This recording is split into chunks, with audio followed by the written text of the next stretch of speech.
warahmatullahi wabarakatuh dan salam sejahtera saya ucapkan kepada Anda semua. Pertama sekali saya ucapkan jutaan terima kasih kerana Anda sudi mengikuti ataupun menonton video preview ebook saya pada hari ini. Okay? So, tanpa berlengah masa, petang ini saya akan berkongsikan dengan Anda satu ebook yang saya telah baca sejak 2 hari lalu, berjudul 6 tips hilang gugup ketika bercakap. Okay. Buku ini sebenarnya adalah hasil pena daripada saudara Fakhrul Zahrin, yang mana nama asal beliau ialah Muhammad Fakhrullah bin Muhammad Khairul Zahrin. Kandungan buku ini adalah lebih kurang dalam 35 muka surat dan mempunyai beberapa sub-sub tajuk yang utama. Tetapi saya tidak berniat untuk bilang orang bercakap secara satu persatu bab tersebut, tetapi saya lebih prefer untuk bilang orang berkongsikan dengan Anda hasil pembacaan saya berkenaan dengan buku ini, iaitu beliau telah menggariskan beberapa tips. Itu yang sangat penting. Beberapa tips bagaimana kita untuk menghilangkan gugup ketika berucap. Okey, kan sudah pasti satu bilang orang satu tajuk yang menarik dan boleh memberi, saya rasa, dan untuk diri saya sendiri juga boleh memberi satu pemangkin untuk supaya kita akan memperkemaskan lagi cara kita berucap, cara kita berujar di hadapan audiens. Okey, tanpa membuang masa, pertama sekali apa yang beliau bagi ataupun titipkan dalam tips dalam ebook beliau itu ialah berkaitan dengan pertama sekali persediaan awal. Okey, persediaan awal itu sangat penting, di mana kunci kepada persediaan awal ini ialah latihan. Kalau kita tidak melaksanakan aktiviti ataupun sesi exercise latihan, kita tidak akan dapat merasai bagaimana bagaimana kita berhadapan dengan orang audiens lah. So, perlu ada persiapan awal, perlu ada latihan. Okey. Yang kedua, tips yang beliau berikan ialah kenali audiens. Okey. So, apabila kita dalam fasa kita untuk membuat persediaan itu, kita juga perlu tahu siapa audiens yang akan kita hadapi, kita akan berhadapan dengan siapa dalam majlis ataupun dalam program itu. So, kalau kita kenal nature, kalau kita kenal siapa audiens itu, so akan memudahkan kita untuk bilang orang berucap dan mengurangkan kadar kegugupan. Okey, santai saja. Okey, seterusnya menurut beliau juga, saudara hari ini Pak, tips yang beliau berikan ialah perlu kekalkan momentum. Kekalkan momentum di sini antara maksudnya ialah bila seseorang itu berada dalam majlis dan mood itu perlu bilang orang konsisten supaya tidak mengganggu prestasi atau persembahan seseorang itu untuk berucap. Okey, dan dia mesti melibatkan emosi. Kalau emosi pada masa itu biarlah emosi yang sehat, emosi yang tidak ke arah untuk pada satu titik pula dia akan merasakan benda itu negatif dan sebagainya. So, yang paling penting kekalkan momentum tu. Kalau mood majlis ketika itu berada dalam situasi yang positif, kena terus kekalkan. Jangan tiba-tiba ubah pula pergi mood sedih dan sebagainya. So, kena pandai untuk melihat apa yang berlaku sebenarnya dalam mood majlis tersebut. So, yang terusnya beliau juga kemukakan tips berkaitan dengan personality. Ya, ini for sure lah sangat penting personality itu bilang orang untuk memberi gambaran atau first impression lah kepada audiens kita. So, kalau kita dapat menguasai personality diri kita sendiri, maknanya kita tahu apa keistimewaan kita dan apa platform yang boleh kita apply untuk memberi gambaran kepada orang bahawa kita pakar ataupun kita tahu tentang apa yang kita perkatakan. Okey. So, maknanya dari arti kata yang lain, personality itu perlu dikemaskan supaya bila kita berhadapan dengan audiens akan rasa macam confident dengan apa yang mereka siapapun berada di hadapan mereka lah. Okey. So, personality itu perlu diambil kira semasa kita untuk berada di dalam khalayak. Okey. So, seterusnya ialah berkaitan dengan beliau juga mengemukakan tips seterusnya itu body language. Kenapa? Sebab bilang orang body language ini sangat penting untuk memberitahu, biarpun tanpa berucap, tapi dari segi kadang-kadang ada orang berucap dia boleh untuk statik, dia boleh untuk berdiri di hadapan tanpa bergerak itu ini dan sebagainya. Tetapi ada pula yang suka bergerak ke hulu ke hilir, ke hulu ke hilir. Tapi walau apapun gerak badan atau bahasa badan yang digunakan tanpa menggunakan bahasa ataupun hanya menggunakan isyarat-isyarat badan, tetapi sebenarnya dia memberi keyakinan kepada seseorang itu untuk berucap di khalayak, di hadapan audiens dan sebagainya. Dan untuk yang seterusnya, tip yang keempat, yang terakhir beliau telah kongsikan ialah berkaitan dengan keberanian.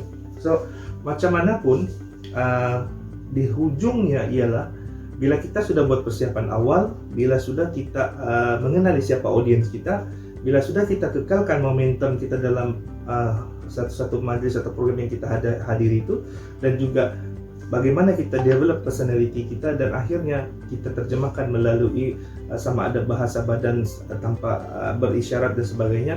Yang paling penting di hujung daripada itu ialah keberanian kita untuk berada di hadapan khalayak. Nah, kalau itu tidak ada, so means kita akan berasa gugup. Maknanya kenapa kita kembali kepada persoalan tips yang sebelum ini, kenapa tidak berani? Sebab kita tidak buat persiapan, kita tidak mengenali audiens kita tidak bilang orang, sekurang-kurangnya kita develop kita punya keyakinan itu dengan tips-tips awal tadi.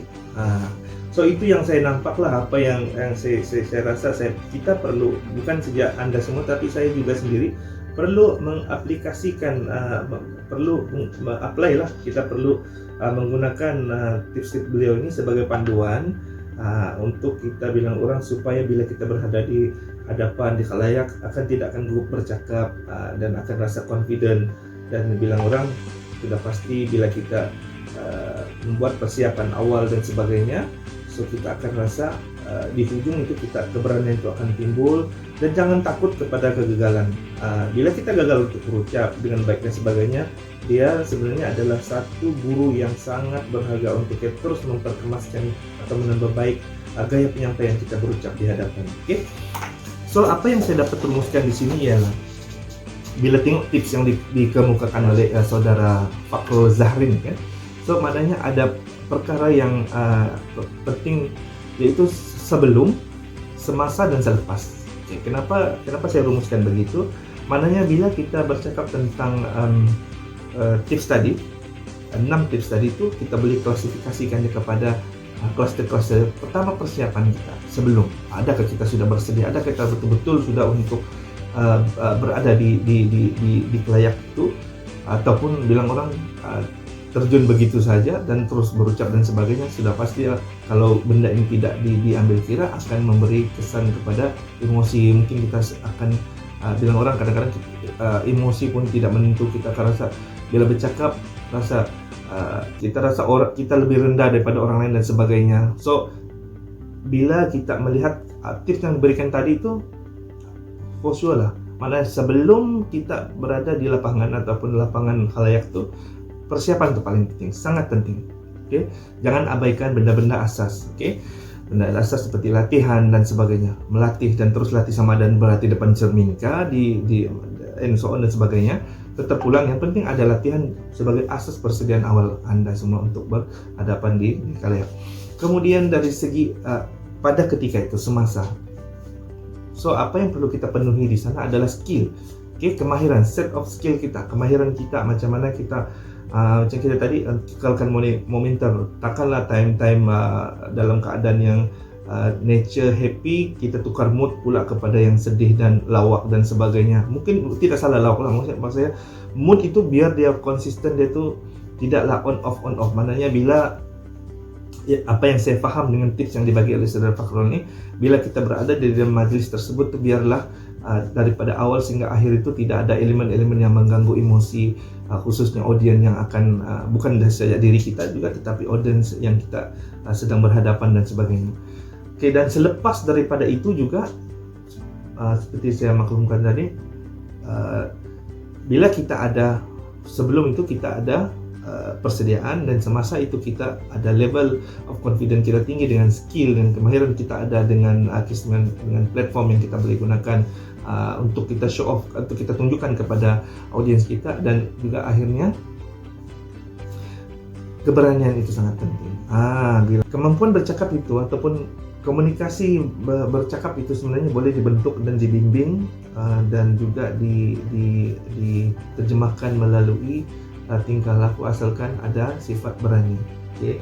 Dan kalau kita takut dan sebagainya, sebenarnya ia adalah satu halangan yang besar untuk kita berada di hadapan audiens. Okay? So pada saya juga secara keseluruhannya, tips apa yang diberikan oleh saudara Fakrul ini sangat luar biasa, dan saya rasa Anda perlu baca buku ini dan mendalami secara detail apa yang di-sharekan oleh saudara Fakrul ini, khususnya pengalaman beliau sendiri. So saya ingat bila Anda membaca ini, insya Allah Anda akan dapat satu suntikan motivasi dan lebih berani lagi untuk bercakap di hadapan, dan sedikit demi sedikit dapat menghilangkan rasa gugup ketika bercakap di hadapan khalayak. So untuk terakhir kalinya, sekiranya Anda berminat untuk mendapatkan ebook ini sebagai satu bahan rujukan Anda ataupun simpanan Anda bolehlah terus membeli secara online di HaidiHamidBookstore.com. So pin nama penulis tersebut dalam web Heidi Hamid Bookstore itu Fakrul Zahrin, dan Anda boleh terus buat operasi pembelian. So bukan itu saja, banyak buku-buku ebook yang lain yang berkualiti yang boleh didapati di bookstore saya, Heidi Hamid. Dan insya Allah nanti kita akan kongsikan secara santai lagi beberapa ebook-ebook yang seterusnya yang pada saya yang boleh kita angkat sebagai satu buku yang boleh memberi suntikan motivasi kepada kita, khususnya berkaitan dengan